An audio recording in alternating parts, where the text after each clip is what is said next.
Welcome to the Banker Lamp. Please enjoy the video. In this video, I will explain how to make a Zelda-like game in Godot. We'll dive into the essential elements that define these beloved adventures, from exploration to combat. Godot's intuitive interface and powerful two-dimensional tools make it a fantastic choice for bringing your pixelated worlds to life. We'll cover everything from character movement to interactive environments, giving you a solid foundation to start your own epic quest. First, let's get our hero moving.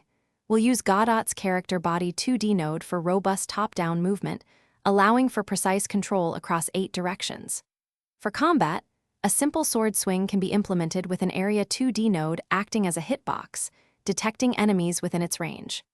Remember to animate your character's actions, transitioning smoothly between idle, walking, and attacking states to give your game a polished feel. Building your world is next. Godot's tile map node is perfect for crafting detailed two-dimensional environments, allowing you to paint vast landscapes and intricate dungeons with ease. Introduce interactive elements like pushable blocks or breakable pots, adding layers of puzzle solving and discovery. Seamlessly transition between your overworld and various dungeons or towns, creating a cohesive and engaging world for players to explore for hours.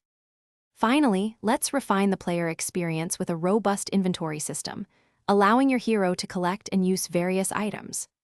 A well-designed user interface is crucial for displaying essential information, such as a health bar, rupee count, and current item selection. Don't forget to add immersive sound effects for actions like sword swings and item pickups, along with atmospheric background music to truly bring your Zelda-like adventure to life. Thanks for watching. If this was helpful, leave a like and consider subscribing. See you next time.